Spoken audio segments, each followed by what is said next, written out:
Pelayan sombong menyiram anggur ke bajuku ngaku pemilik resto.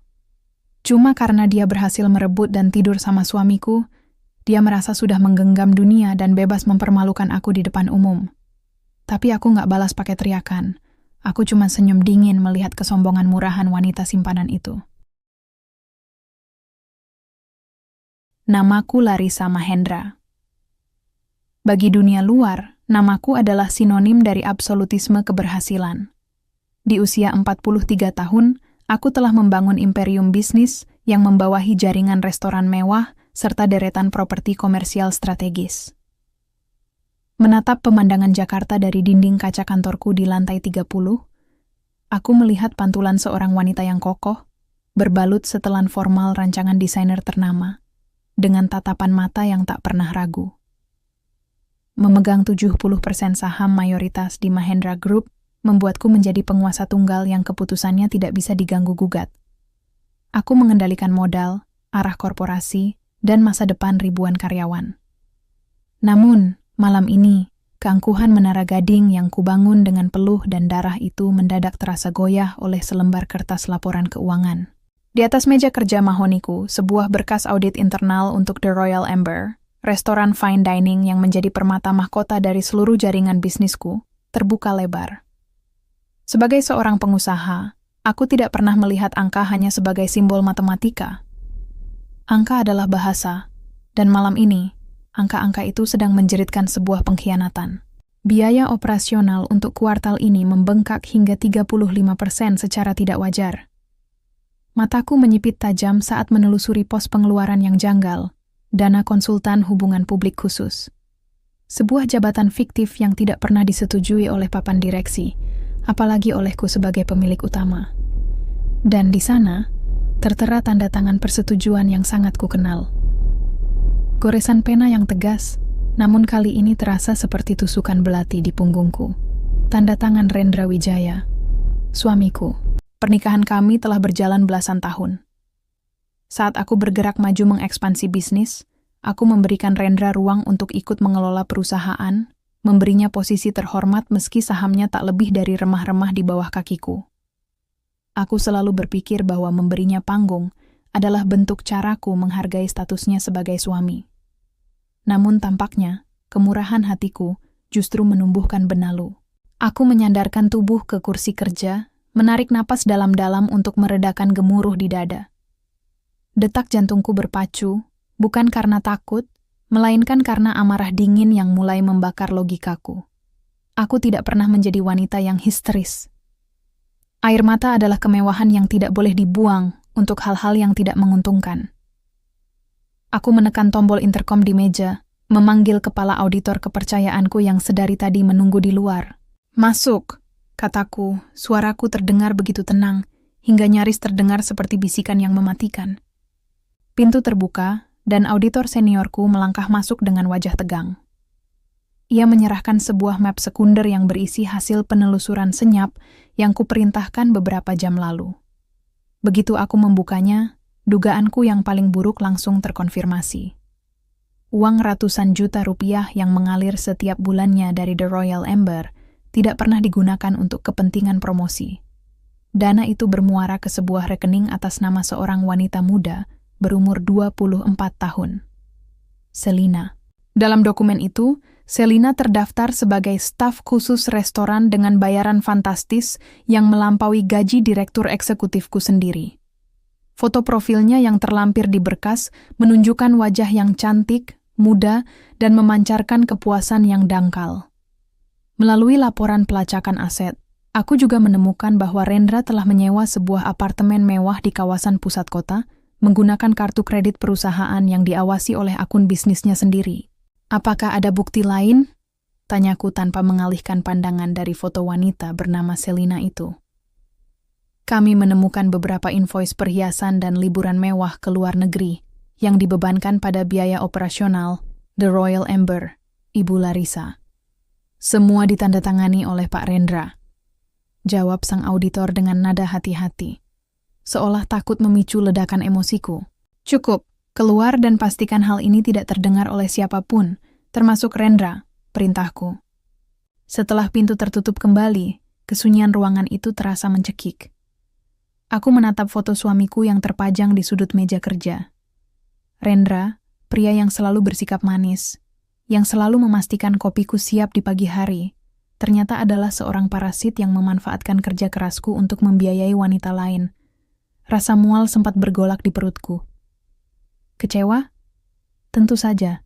Namun, bagi seorang Larissa Mahendra, kekecewaan tidak diselesaikan dengan air mata atau drama labrakan yang memalukan di depan publik. Itu terlalu murahan.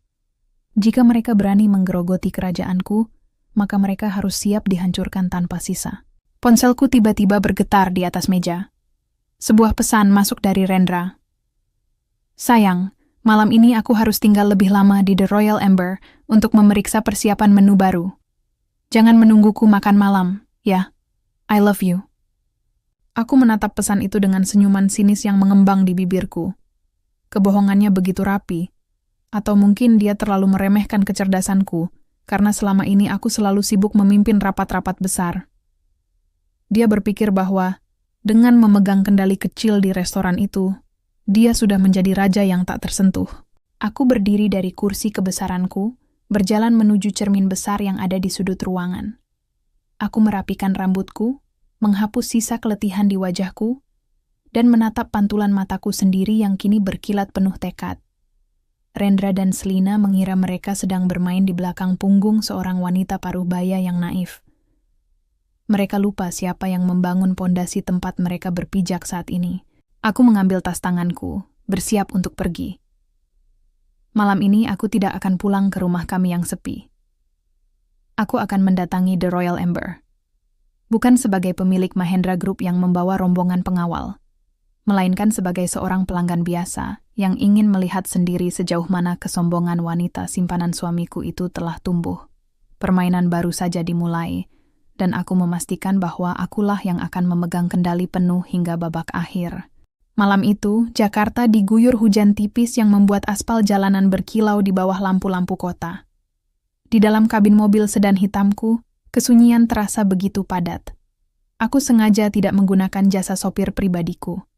Aku ingin menyetir sendiri, menggenggam kemudi dengan jemariku yang dingin, merasakan kendali penuh atas arah yang kutuju, sama seperti bagaimana aku mengendalikan hidupku selama ini. Di kursi penumpang sebelahku, map sekunder berisi data diri Selina tergeletak pasrah. Sepanjang perjalanan menuju The Royal Amber, otak korporatku bekerja otomatis, membedah informasi yang baru saja kudapatkan. Nama wanita itu terus berputar di kepalaku.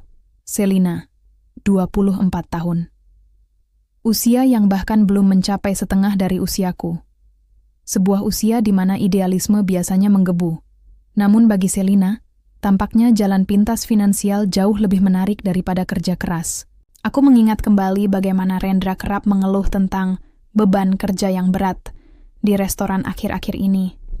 Pria itu, yang kunikahi ketika Mahendra Group masih berupa jaringan ruko properti kecil, tampaknya telah melupakan dari mana semua kemewahan yang melekat di tubuhnya berasal.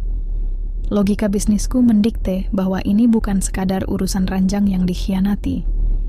Ini adalah pencurian aset. Ini adalah penyelundupan parasit ke dalam sistem yang kubangun dengan sistematis. Sebagai pemilik 70% saham mayoritas, setiap rupiah yang keluar dari perusahaan tanpa izin tertulis dariku adalah pelanggaran hukum. Rendra hanya memiliki 5% saham insentif yang kuberikan sebagai hadiah pernikahan 10 tahun lalu. Sebuah nominal remeh yang bahkan tidak memberinya hak suara dalam rapat pleno. Namun, dengan posisinya sebagai direktur operasional harian di sektor kuliner, dia memiliki celah untuk memanipulasi tanda tangan digital pada pengeluaran di bawah 500 juta rupiah. Dan dia memanfaatkan celah itu untuk menghidupi wanita simpanannya. Mobilku membelok memasuki kawasan Senopati, tempat di mana The Royal Amber berdiri megah dengan arsitektur bergaya kolonial modern. Jantung dari bisnis kulinerku ini selalu ramai oleh kaum elit Jakarta. Dari luar, lampu gantung kristalnya berpendar hangat, memancarkan ilusi kemewahan dan kelas atas. Tempat yang sangat sempurna untuk menyembunyikan sebuah kebusukan. Aku memarkir mobil agak jauh dari lobi utama. Di bawah bayang-bayang pohon palem yang rimbun, agar petugas falas tidak langsung mengenaliku. Aku mematikan mesin, lalu menatap pantulan diriku di spion tengah. Aku sengaja menghapus lipstik merah pekatku, yang biasa menjadi ciri khas seorang direktur utama, menggantinya dengan warna nude yang pucat. Aku melepaskan blazer formal Mahendra Group, menyisakan blus sutra polos berwarna krem tanpa perhiasan mencolok. Malam ini, aku bukan Larissa Mahendra sang penguasa korporasi. Aku hanyalah seorang wanita paruh baya mandiri, yang ingin menikmati makan malam sendirian. Sebelum turun, aku membuka kembali map di sampingku, menatap baris demi baris rincian transfer bank dari rekening operasional restoran ke rekening pribadi Selina. Angka-angkanya konsisten, dikirimkan setiap tanggal 25, tepat di hari gajian para karyawan sah yang memeras keringat di dapur panas. Kenyataan itu membuat rahangku mengeras. Rendra tidak hanya mengkhianatiku sebagai istri, dia telah mengkhianati integritas perusahaan yang kupelihara setengah mati. Kau salah memilih lawan, Rendra, bisikku pada kesunyian kabin mobil. Aku melangkah keluar membawa tas tangan kecil, membiarkan rintik hujan membasahi helai rambutku. Langkah kakiku mantap menuju pintu kaca besar The Royal Amber.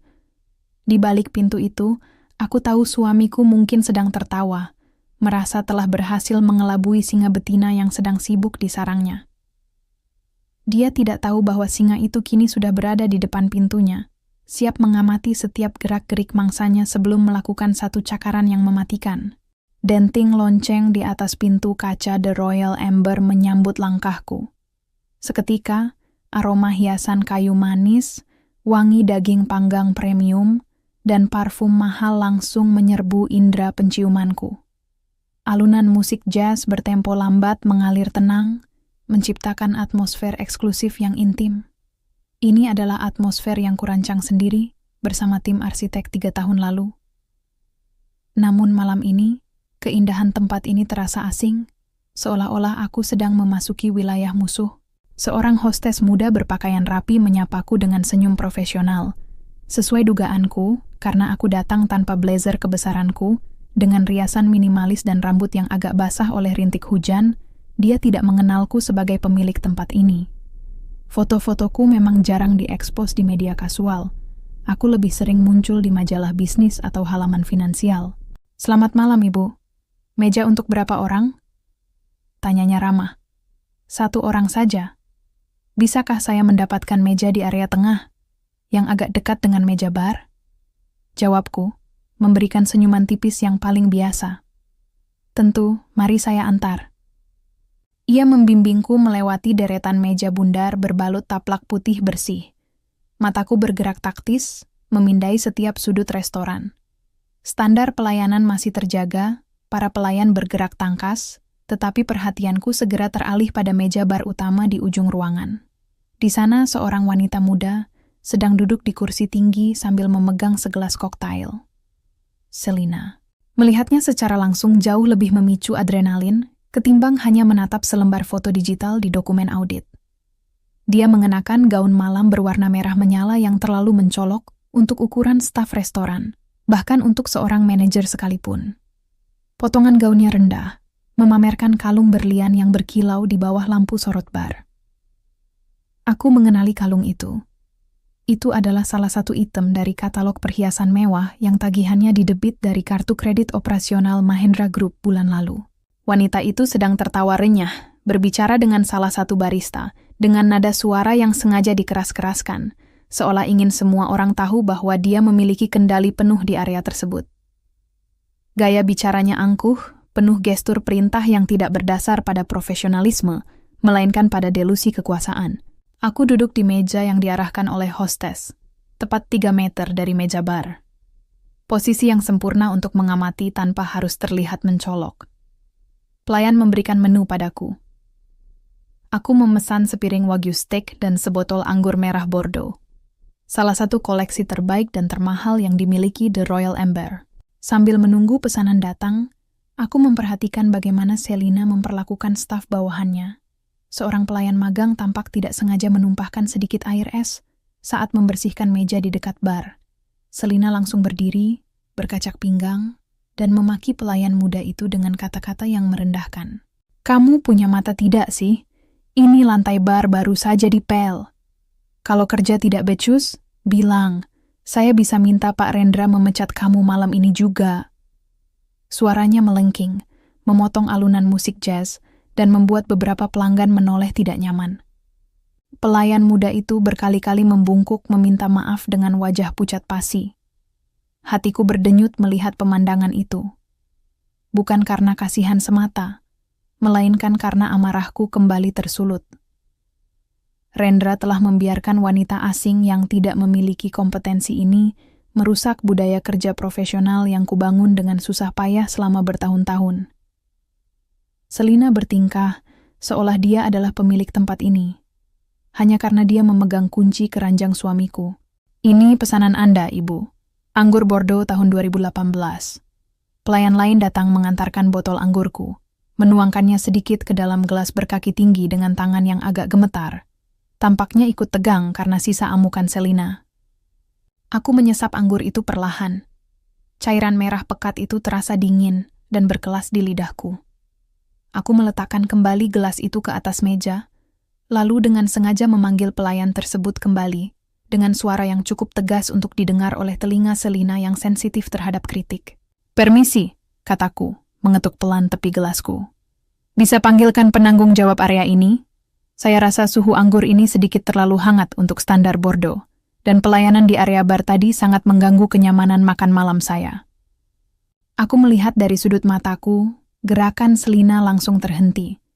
Ia memutar tubuhnya, menatap lurus ke arah mejaku, dengan pandangan mata yang menyipit tajam, penuh kilat kemarahan, karena merasa otoritasnya diusik oleh seorang pelanggan asing. Umpanku telah dimakan. Singa yang menyamar ini baru saja memancing sang benalu untuk keluar dari persembunyiannya. Kritik yang kulontarkan bagai bensin yang menyambar api di dada Selina. Aku bisa melihat bagaimana rahangnya mengencang. Dan dengan langkah yang sengaja dihentak-hentakan, ia berjalan menghampiri mejaku. Sepatu hak tingginya mengetuk lantai marmer dengan irama yang menuntut perhatian. Beberapa pelayan di sekitar kami tampak menahan napas, tahu betul tabiat buruk wanita yang mereka anggap sebagai anak emas Pak Rendra itu. Ada masalah apa di sini? Tanya Selina tanpa basa-basi, suaranya ketus, dan sama sekali tidak mencerminkan keramahan seorang pelayan publik. Ia berdiri tegak di samping mejaku, melipat kedua tangan di dada, menatapku dari atas ke bawah dengan pandangan meremehkan. Aku tidak langsung menjawab. Aku memotong seiris kecil wagyu steak di piringku, mengunyahnya dengan tenang, lalu menyekanya sudut bibirku dengan serbet kain putih. Gesturku yang terlampau tenang tampaknya membuat dia semakin geram. Saya bicara dengan Anda, Ibu, desisnya lagi, menekankan kata Ibu dengan nada menyindir usia. Kalau Anda punya keluhan tentang suhu anggur atau cara saya mendisiplinkan staf, Anda bisa menyampaikannya baik-baik. Jangan berlagak seperti kritikus makanan paling hebat di kota ini. Aku mendongak, menatap langsung ke dalam manik matanya. Wajahnya yang cantik tertutup oleh lapisan kesombongan yang tebal. Saya membayar mahal untuk sebotol Bordeaux dan ketenangan di restoran ini, kataku. Suaraku tetap datar dan terkendali. Apakah seperti ini cara The Royal Amber melatih staf khususnya? Tidak sopan, defensif, dan sama sekali tidak memiliki kelas. Mendengar kata staf khusus dan tidak memiliki kelas keluar dari mulutku, wajah Selina memerah padam.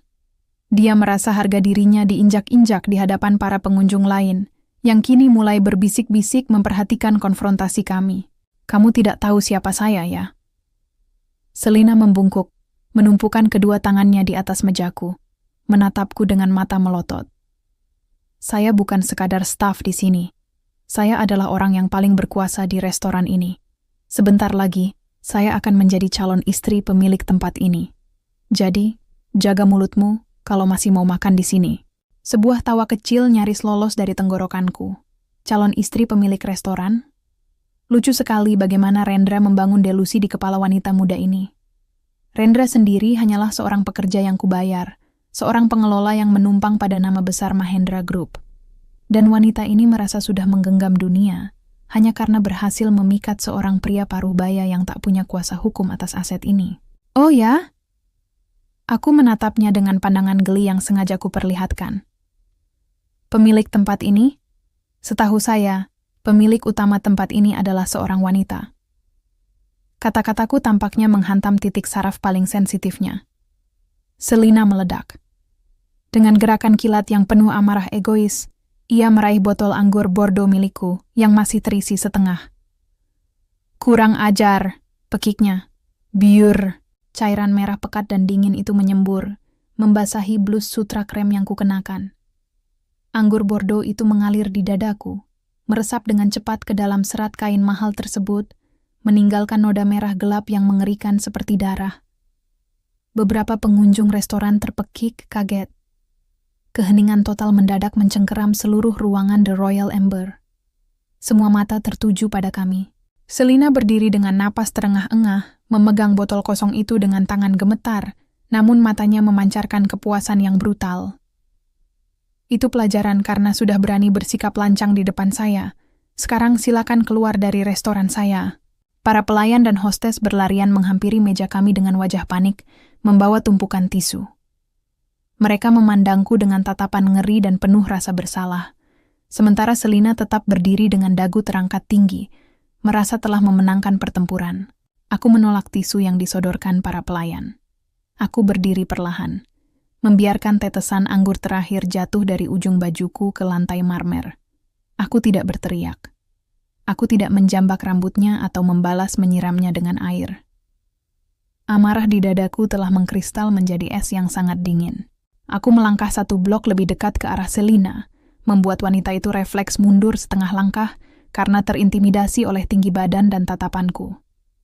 Aku menatap lurus ke matanya, lalu senyuman dingin, senyuman seorang predator yang tahu mangsanya sudah masuk perangkap, mengembang di bibirku. Anggur yang bagus, ucapku dengan nada suara yang begitu tenang hingga membuat Selina merinding. Sayang sekali terbuang di tempat yang salah, dan nikmati saja peranmu malam ini, Selina. Karena besok, kamu akan tahu siapa pemilik asli dari tempat yang kamu sebut restoran saya ini. Tanpa menunggu jawabannya, aku mengambil tas tanganku, berbalik, dan melangkah pergi meninggalkan restoran dengan punggung tegak lurus.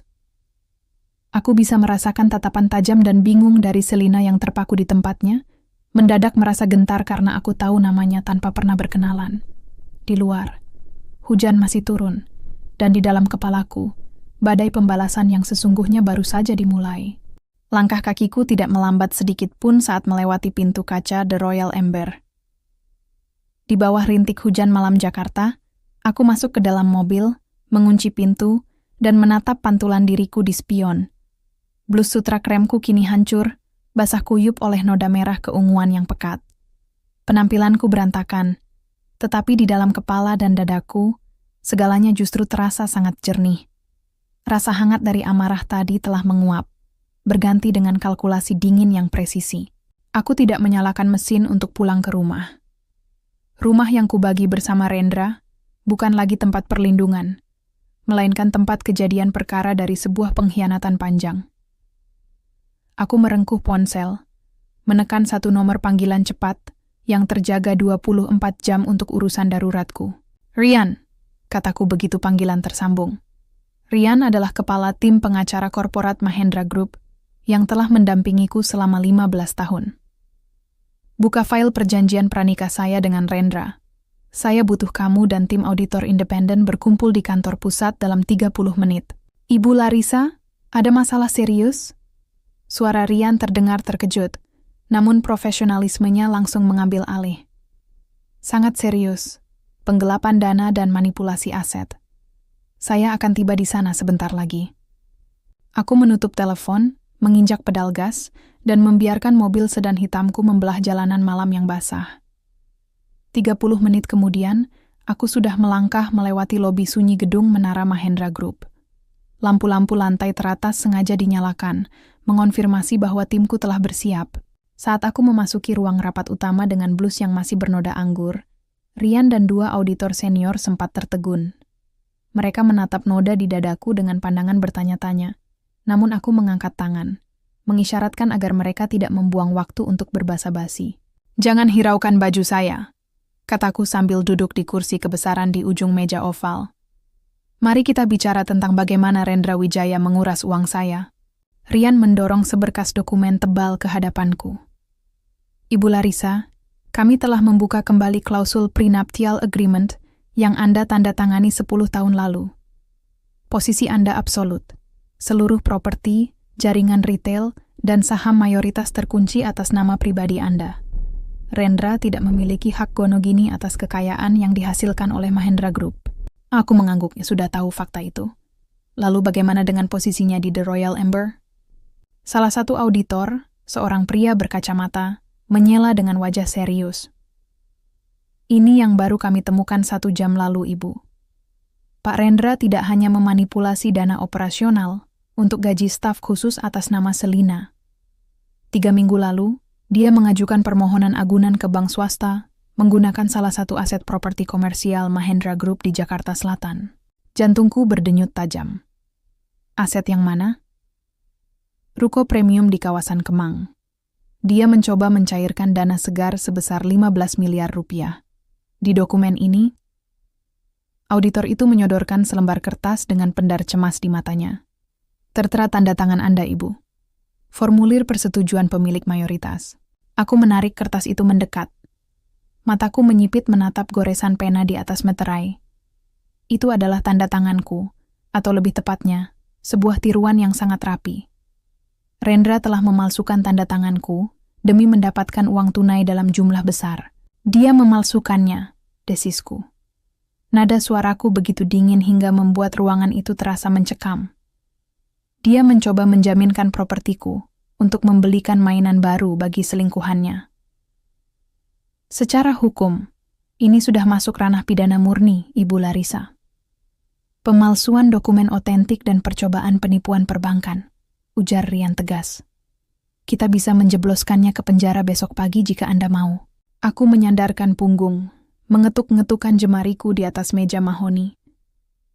Menjebloskannya langsung ke penjara terasa terlalu cepat. Itu adalah jalan keluar yang terlalu instan bagi seseorang yang telah mengkhianati kepercayaanku selama belasan tahun. Aku ingin dia merasakan bagaimana rasanya fondasi tempatnya berdiri runtuh perlahan, hingga dia menyadari bahwa dia tidak punya apa-apa lagi untuk menyelamatkan dirinya sendiri. Tepat saat itu, ponselku di atas meja bergetar.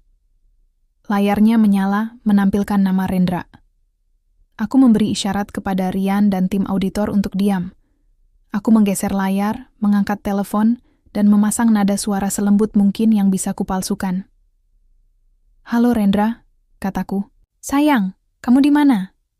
Suara Rendra terdengar dari seberang, begitu hangat dan penuh perhatian yang palsu. "Aku sudah di rumah. Aku cemas karena kamu belum pulang jam segini. Katanya tadi ada rapat luar, tapi sekretaris nomor 2 bilang kamu sudah keluar dari kantor sejak sore." Aku menatap noda anggur di bajuku, tersenyum sinis tanpa suara. Maaf membuatmu cemas, Rendra. Ada beberapa urusan mendadak yang harus kuselesaikan secara pribadi. Aku mungkin akan pulang sedikit larut. Kamu tidak perlu menungguku." "Begitu ya?" "Ya sudah, jangan terlalu lelah sayang. Ingat kesehatanmu." "I love you," ucapnya, sebelum memutus sambungan. Aku menurunkan ponsel, menatap layarnya yang kembali gelap. Kebohongannya begitu lancar, seolah telah dilatih ribuan kali. Rendra tidak tahu bahwa setiap kata manis yang diucapkannya malam ini justru mempercepat laju jerat hukum yang sedang kupasang di lehernya. "Rian." Aku menoleh ke arah pengacaraku. Mata kami bertemu dalam kesepahaman yang mutlak. "Biarkan proses pengajuan agunan bank itu berjalan sampai besok siang. Jangan batalkan dulu. Aku ingin dia berpikir bahwa dia hampir berhasil menggenggam uang 15 miliar itu sebelum kita menarik seluruh dunia dari bawah kakinya." Matahari pagi belum sepenuhnya menghalau sisa embun dari dedaunan ketika aku melangkah masuk ke dalam rumah kami di kawasan Menteng. Rumah megah ini dibangun dari hasil keuntungan murni Mahendra Group, tempat di mana setiap sudutnya dirancang untuk memancarkan kehangatan sebuah keluarga. Namun bagiku, pagi ini, pilar-pilar betonnya terasa sedingin dinding penjara. Aku sudah mengganti blus sutra kremku yang ternoda di kantor semalam dengan kemeja putih bersih yang kaku. Tidak ada tanda-tanda kelelahan di wajahku. Riasan tipis dan lipstik merah yang kembali melekat sempurna berhasil menyembunyikan kenyataan bahwa aku tidak tidur selangkah pun semalam. Di meja makan, Rendra sedang duduk santai sambil menyesap kopi hitamnya dan membaca tablet. Penampilannya rapi, mengenakan kemeja kasual bermerek mewah yang kubelikan untuk ulang tahunnya tahun lalu. Ketika mendengar langkah kakiku, dia mendongak, lalu buru-buru meletakkan tabletnya dengan senyum lebar yang selalu berhasil menipu orang awam. "Sayang, kamu baru pulang?" Rendra berdiri, melangkah menghampiriku dengan tangan terbuka, berniat memberikan kecupan di keningku seperti ritual pagi biasanya. Aku sengaja menghentikan langkah 1 meter sebelum dia mencapainya, berpura-pura membuka tas tangan untuk mengambil berkas, menghindari sentuhannya secara halus. Kulitku meremang ngeri membayangkan tangan yang sama telah menyentuh Selina semalam. "Iya, urusan pembebasan lahan di Jakarta Selatan sangat menyita waktu," kataku, suaraku datar, mengalir tanpa riak emosi. "Bagaimana dengan urusanmu di The Royal Ember semalam? Lancar?" Rendra sempat tertegun sesaat. Ada kilat kegugupan yang melintas sangat cepat di matanya sebelum dia kembali menguasai diri. "Lancar, sayang. Hanya ada sedikit kendala operasional kecil dengan staf baru, tapi semuanya sudah aku bereskan. Kamu tidak perlu memikirkan hal-hal kecil seperti restoran. Fokus saja pada proyek-proyek besarmu." "Hal kecil?" Aku membatin. Hal kecil yang telah menguras ratusan juta uang perusahaanku dan membuat wajahku disiram anggur oleh wanita simpanannya. "Baguslah kalau begitu." Aku berjalan menuju meja makan, menuangkan air putih ke dalam gelas. "Karena aku butuh fokusmu tetap terjaga, Rendra. Mahendra Group baru saja mendapatkan lampu hijau untuk proyek fiktif. Maksudku, proyek ekspansi baru di sektor properti komersial. Nilai investasinya cukup besar." Rendra langsung menegakkan tubuhnya, matanya berbinar mendengar kata investasi besar. Keserakahannya begitu mudah dipicu. "Proyek apa itu, sayang? Apakah aku bisa ikut ambil bagian?" Aku meletakkan gelas dengan denting pelan. Aku membuka tas tanganku dan mengeluarkan seberkas dokumen tiruan yang telah disiapkan oleh Rian semalam. Sebuah proyek pengembangan resor fiktif di Bali. Dokumen ini dirancang khusus dengan celah hukum yang akan menjebak siapapun yang mencoba mengalihkan dananya. "Ini dokumen awalnya. Aku butuh tanda tanganmu sebagai Direktur Operasional Sekunder untuk memvalidasi pencairan dana talangan awal sebesar 15 miliar dari bank swasta yang biasa kita gunakan." Kataku menyodorkan dokumen itu ke atas meja. Aku memperhatikan bagaimana jemari Rendra bergetar halus saat menerima dokumen tersebut. 15 miliar rupiah. Angka yang persis sama dengan dana agunan Ruko Kemang yang coba dicairkannya secara ilegal menggunakan tanda tangan palsuku. Di dalam otaknya yang licik, Rendra pasti berpikir bahwa ini adalah kesempatan emas. Jika dana proyek Bali ini cair, dia bisa menggunakan sebagian untuk menutupi jejak penggelapannya di Kemang, atau bahkan membelikan apartemen baru yang lebih megah untuk Selina. "Tentu, sayang. Aku akan memeriksa dan menandatanganinya sore ini di kantor," kata Rendra, mencoba menahan nada bicaranya agar tidak terdengar terlalu bersemangat. Dia buru-buru memasukkan berkas itu ke dalam tas kerjanya. "Jangan terlambat, Rendra. Aku sudah menjadwalkan pertemuan pemegang saham luar biasa besok pagi pukul 10. Semua komisaris akan hadir," ucapku sambil melirik jam tangan Rolexku. "Aku harus ke kantor sekarang." Rendra mengangguk cepat, bahkan mengantarku sampai ke pintu depan dengan sikap yang sangat manis. Dari kaca spion mobil saat aku mulai melaju, aku melihatnya langsung merengkuh ponselnya dengan tergesa-gesa. Aku tahu persis siapa yang sedang dia hubungi.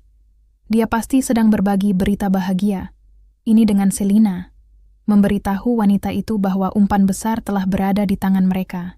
Topeng manis suamiku telah retak di mataku, dan dia dengan sukarela berjalan masuk ke dalam jaring yang telah selesai kukepung. Besok pagi, di ruang rapat pleno, topeng itu akan hancur berkeping-keping di depan semua orang. Pukul 10 pagi. Ruang rapat pleno di lantai 30 gedung Mahendra Group telah dipenuhi oleh atmosfer yang formal dan dingin.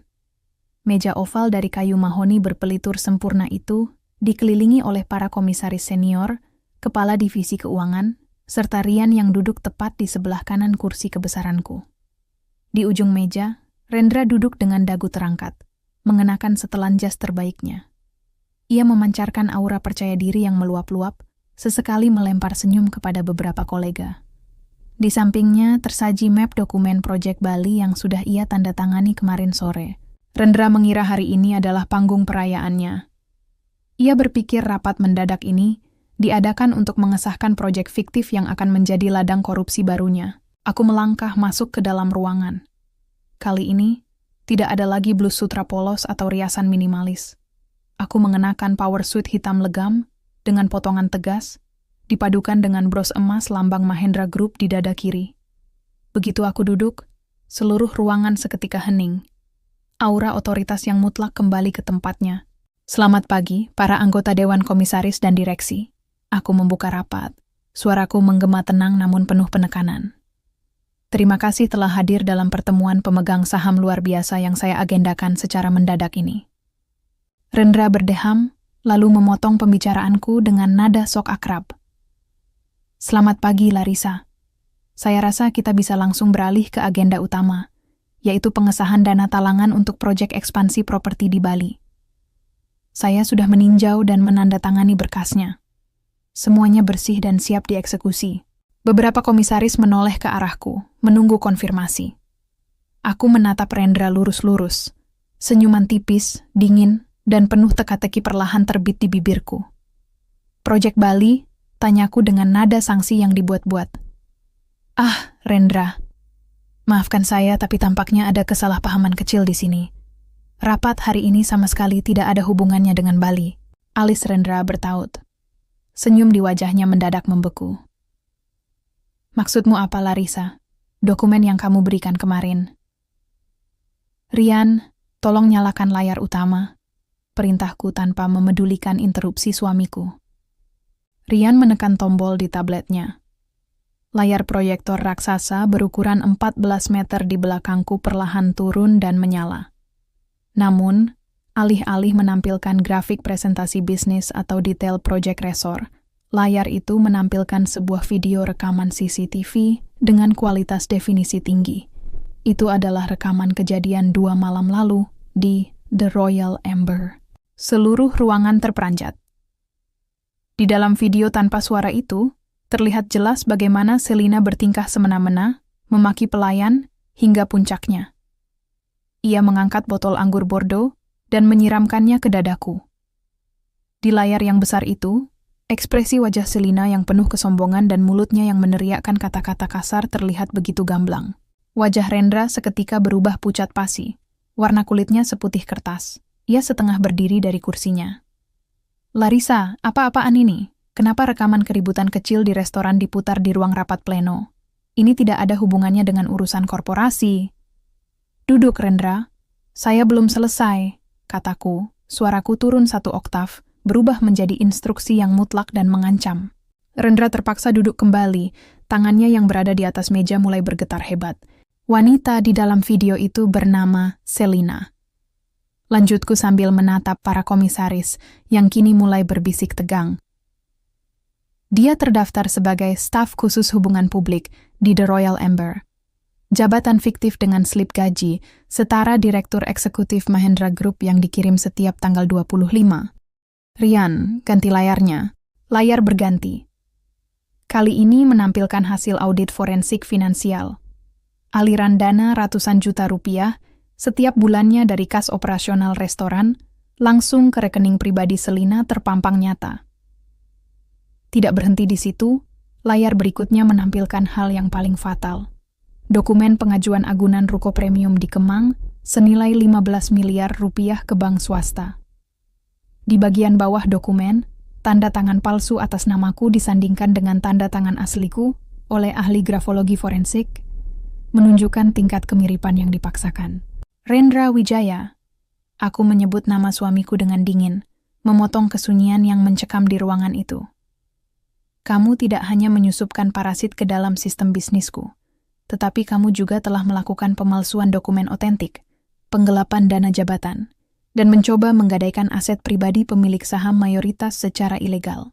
Topeng manis yang Rendra kenakan selama belasan tahun kini hancur total di depan seluruh jajaran petinggi perusahaan. Pesta topengnya telah berakhir, dan jaring yang kupasang telah sepenuhnya mengunci pergerakannya. Suara bisik-bisik di ruang rapat pleno mendadak hilang, berganti dengan keheningan yang begitu pekat, hingga detak jarum jam dinding terdengar seperti dentang lonceng kematian. Semua mata di ruangan itu kini tertuju pada Rendra. Pria yang beberapa menit lalu duduk dengan keangkuhan seorang direktur kini tampak ringkih, seolah-olah kursi eksekutif yang didudukinya baru saja dialiri arus listrik. Larissa, ini semua kesalahpahaman. Aku bisa jelaskan. Suara Rendra terbata-bata, serak dan kehilangan wibawanya. Ia menatapku dengan mata yang dipenuhi kepanikan, mencoba mencari celah iba dari wanita yang telah mendampinginya selama belasan tahun. Aku tidak bergeming. Tatapanku terkunci pada wajahnya, datar tanpa secercah emosi pun. Penjelasan apa lagi yang kamu miliki, Rendra? Apakah kamu ingin mengatakan bahwa tanda tangan palsu di dokumen agunan bank itu adalah kelalaian administratif? Atau bahwa ratusan juta yang mengalir ke rekening Selina setiap bulan adalah biaya dekorasi restoran? Mendengar nama Selina disebut dengan gamblang di depan Dewan Komisaris, Rendra menelan ludah dengan susah payah. Keringat dingin mulai bercucuran dari pelipisnya, membasahi kerah kemeja mahalnya. Rian, yang duduk di sebelahku, dengan cekatan menggeser 2 map tebal berwarna merah ke tengah meja, tepat di hadapan Rendra. Denting dokumen yang menghantam meja mahoni itu terdengar begitu intimidatif. Pak Rendra. Rian membuka suara. Nadanya profesional, namun dingin tanpa ampun. Di tangan saya sudah ada surat laporan resmi terkait tindak pidana pemalsuan dokumen otentik, penipuan perbankan, dan penggelapan dalam jabatan. Tim hukum Mahendra Group telah berkoordinasi dengan pihak kepolisian dan kejaksaan. Bukti-bukti yang kami miliki sudah lebih dari cukup untuk menahan Anda hari ini juga. Rendra menatap map merah itu seolah melihat bom waktu yang siap meledak. Ia menggelengkan kepala, tangannya gemetar hebat saat mencoba menyentuh ujung berkas tersebut. Tidak, Larissa, kamu tidak bisa melakukan ini padaku. Kita ini suami istri. Ingat apa yang sudah kita lewati bersama. Pernikahan kita sudah selesai sejak kamu membiarkan wanita simpananmu menggunakan uang perusahaanku dan menyiramkan anggur ke bajuku. Rendra, potongku. Suaraku tajam seperti silet, memotong argumen sentimentalnya sebelum sempat berkembang. Aku memajukan tubuhku sedikit, menumpukan kedua lengan di atas meja, menatapnya dengan intimidasi mutlak seorang penguasa tunggal. Kamu lupa satu hal dasar, Rendra. Kamu berada di gedung ini, mengenakan jas mahal itu, dan dihormati orang-orang karena kemurahan hatiku. Sahammu hanya 5%. Dan berdasarkan perjanjian pranikah kita, 5% itu bisa ditarik kembali secara mutlak jika salah satu pihak terbukti melakukan tindakan merugikan materi terhadap pihak lain. Kamu tidak punya kuasa hukum apapun atas Mahendra Group. Rendra bersandar pada kursinya, tubuhnya lemas. Semua kartu as yang ia kira ia miliki ternyata hanyalah ilusi. Proyek Bali yang ia harapkan bisa menjadi penyelamat finansialnya ternyata adalah jebakan buatan yang sengaja kuasah untuk mengunci tanda tangan basahnya. Rian kemudian membuka map merah kedua dan menyodorkan selembar dokumen baru serta sebuah pulpen hitam ke hadapan Rendra. Ini adalah surat pelepasan seluruh aset dinas, pengunduran diri tidak hormat dari Mahendra Group, penyerahan kembali 5% saham insentif, dan draft kesepakatan cerai tanpa tuntutan Gonogini, ujar Rian datar. Ibu Larissa memberikan Anda 2 pilihan. Tanda tangani dokumen ini sekarang dan tinggalkan gedung ini secara damai tanpa sepeser pun uang. Atau kami memanggil petugas kepolisian yang saat ini sudah menunggu di lobi lantai dasar untuk memborgol Anda. Rendra menatapku, matanya memerah penuh rasa tidak percaya sekaligus ketakutan yang mendalam. Ia tahu betul watakku. Aku tidak pernah menggertak. Jika aku mengatakan polisi ada di bawah, maka mereka benar-benar ada di sana. Penjara atas kasus pemalsuan dan penggelapan dana korporasi berskala besar akan menghancurkan sisa hidupnya dalam sekejap. Dengan tangan yang gemetar hebat hingga nyaris tidak bisa memegang pulpen, Rendra akhirnya menunduk. Air mukanya runtuh sepenuhnya. Di bawah tatapan dingin seluruh dewan komisaris yang dahulu menghormatinya, Rendra menorehkan tanda tangannya di atas dokumen pelepasan tersebut. Satu persatu, lembar demi lembar, ia menandatangani surat kematian reputasi dan finansialnya sendiri. Begitu coretan terakhir selesai, Rian langsung menarik dokumen itu kembali, memeriksanya sekilas, lalu mengangguk padaku. Rapat hari ini selesai. Terima kasih atas kehadiran para komisaris, kataku sambil berdiri dari kursi kebesaranku. Aku menatap Rendra untuk terakhir kalinya di ruangan itu. Rendra, security gedung akan mengawalmu keluar. Kamu tidak diizinkan membawa apapun kecuali pakaian yang melekat di tubuhmu saat ini. Mobil dinas, kartu kredit korporasi, dan akses rumah menteng sudah diblokir per menit ini. Tanpa menunggu sepatah kata pun dari pria yang kini telah bangkrut dan kehilangan segalanya itu, aku berbalik dan melangkah keluar dari ruang rapat dengan punggung tegak lurus. Skakmat telah dijatuhkan, dan aku baru saja membersihkan kerajaanku dari benalu terbesar dalam hidupku. Keluar dari ruang rapat pleno, aku tidak merasakan euforia yang meledak-ledak. Yang tertinggal hanyalah rasa lega yang sunyi, seperti perasaan setelah membersihkan ruangan berdebu yang lama terabaikan. Aku kembali ke ruang kerjaku, duduk di balik meja mahoni, dan menatap langit Jakarta yang mulai beranjak siang. Tugas pertamaku telah selesai, Rendra telah didepak. Namun, aku tahu masih ada satu fragmen lagi dari drama murahan ini yang harus diselesaikan di luar sana.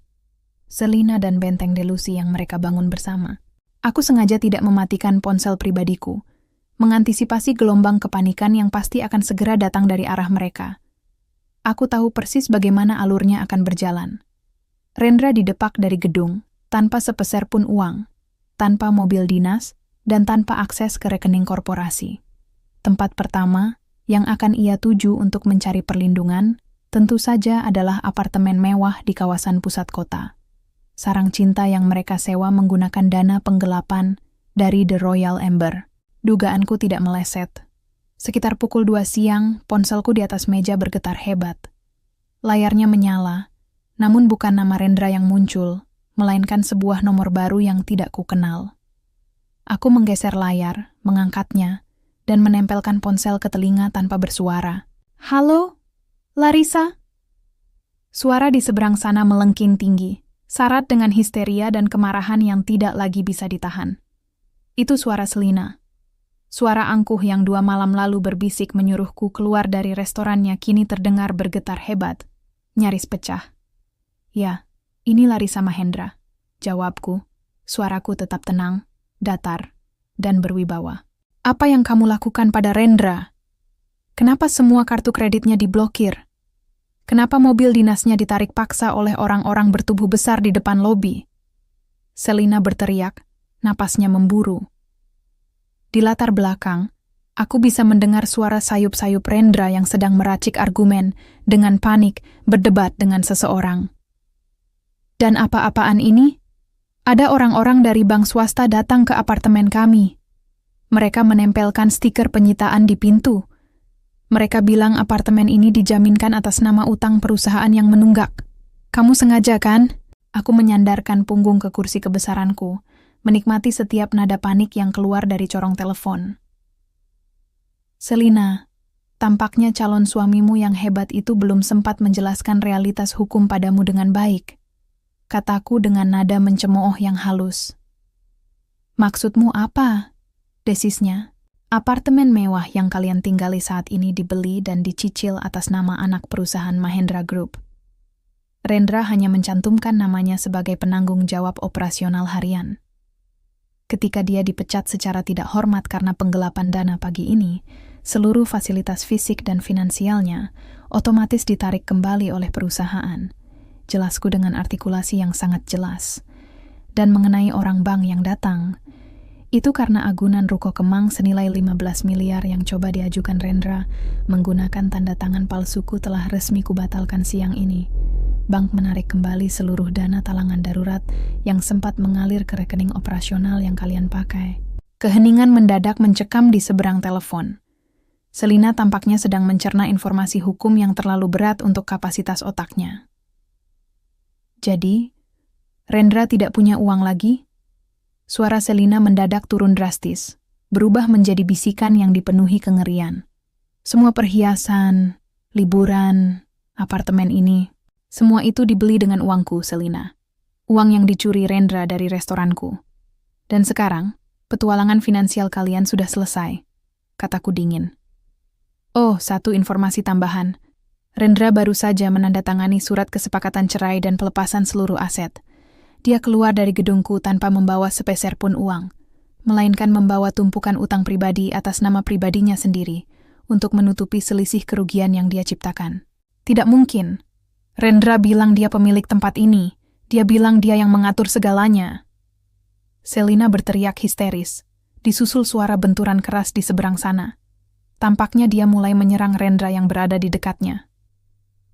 Hubungan yang mereka bangun di atas fondasi keserakahan dan uang curian itu, kini mulai runtuh, saling cakar, dan saling menyalahkan dalam sekejap mata, begitu pasokan materi dihentikan. Nikmati waktu kalian yang tersisa di apartemen itu sebelum petugas mengosongkannya besok pagi, ucapku tenang. Sebelum mematikan sambungan telepon secara sepihak, aku meletakkan ponsel kembali ke atas meja. Ilusi kemewahan yang mereka banggakan telah hancur berkeping-keping. Mereka mengira bisa menari di atas penderitaanku, tanpa sadar bahwa panggung tempat mereka menari adalah milikku, dan aku baru saja meruntuhkan tiang penyangganya.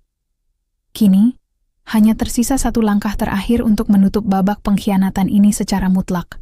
3 minggu berlalu sejak badai di ruang rapat pleno itu meredakan diri. Bagi dunia korporasi, Mahendra Group tidak pernah terlihat pincang. Hilangnya satu nama di jajaran direksi hanyalah riak kecil yang dengan cepat tertutup oleh manuver bisnisku yang lain. Hari ini, The Royal Amber kembali membuka pintunya untuk publik setelah ditutup sementara selama 2 pekan demi restrukturisasi total dan audit menyeluruh. Malam ini adalah malam perayaan relaunching. Suasananya jauh lebih megah daripada malam ketika aku datang dengan baju yang basah oleh anggur. Lampu gantung kristal memantulkan cahaya yang lebih berkilau, alunan musik klasik mengalir elegan, dan para pelayan bergerak dengan senyum profesional yang tulus tanpa beban ketakutan. Aku menunjuk manajer senior terbaikku dari divisi hotel untuk memimpin restoran ini. Budaya toksik dan feodal yang sempat dibawa oleh Rendra dan Selina telah dikikis habis hingga ke akarnya. Aku berdiri di lantai mezanin yang agak privat, memandang ke bawah, ke arah ruang utama yang dipenuhi oleh rekan bisnis, investor, dan selebritas papan atas Jakarta. Aku mengenakan gaun malam beludru berwarna safir gelap dengan potongan leher tinggi yang anggun. Di tanganku, segelas sampanye berbusa lembut memancarkan kehangatan. Aku telah mengambil kembali permata mahkotaku, membersihkannya, dan membuatnya bersinar lebih terang. Tiba-tiba, ponsel pribadi di dalam tas tanganku bergetar panjang. Sebuah tanda pesan masuk. Aku meletakkan gelas sampanyeku di pembatas selasar, lalu mengambil ponsel tersebut. Layarnya menampilkan deretan teks panjang dari nomor Selina. Tampaknya, ia menggunakan nomor baru karena aku telah memblokir nomornya yang lama. Pesannya dipenuhi dengan tumpukan makian, kalimat frustrasi, dan sebuah upaya terakhir yang menyedihkan untuk menyerang mentalku. Kamu pikir kamu sudah menang, Larissa? Kamu egois. Wanita tua berhati batu yang hanya peduli pada uang. Kamu boleh ambil kembali restoran dan tokomu yang terkutuk itu, tapi ingat satu hal. Rendra tidak pernah mencintaimu. Dia memilihku karena aku muda dan tidak dingin sepertimu. Setidaknya aku berhasil merebut suamimu dari tanganmu. Kalian berdua sama-sama menyedihkan, tapi akulah yang memenangkan hatinya. Aku menatap layar itu selama beberapa detik. Tidak ada rasa sakit, tidak ada denyut amarah, apalagi cemburu. Yang tersisa hanya rasa geli yang amat sangat melihat bagaimana seorang wanita muda masih mencoba membungkus kehancuran hidupnya dengan narasi cinta yang semu. Aku tahu persis bagaimana kondisi mereka saat ini dari laporan tim penyelidikku. Rendra dan Selina kini tinggal di sebuah rumah kontrakan sempit di pinggiran kota. Tanpa kartu kredit, tanpa mobil mewah, dan tanpa reputasi.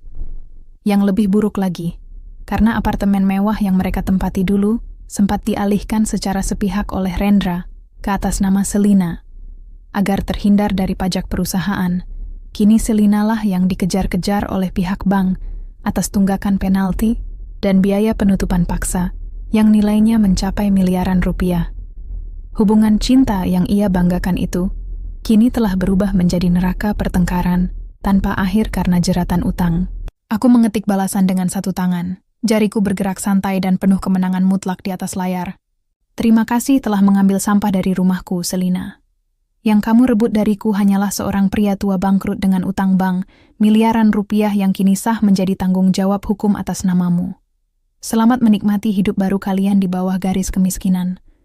Tolong jangan hubungi aku lagi. Waktu seorang CEO terlalu mahal untuk membaca keluhan dari orang-orang kalah. Aku menekan tombol kirim, lalu tanpa membuang waktu semusim lagi, aku memblokir nomor tersebut secara permanen. Aku memasukkan kembali ponselku ke dalam tas, menarik napas dalam-dalam, dan merasakan udara malam ini begitu bersih. Aku mengambil kembali gelas sampanyeku, berbalik memunggungi bayang-bayang masa lalu, dan melangkah turun ke lantai utama untuk menyambut para kolegaku. Ratu telah kembali ke singgasananya, kerajaanku kini berdiri lebih kokoh dari sebelumnya, dan aku siap melangkah menuju masa depan yang sepenuhnya berada di bawah kendaliku.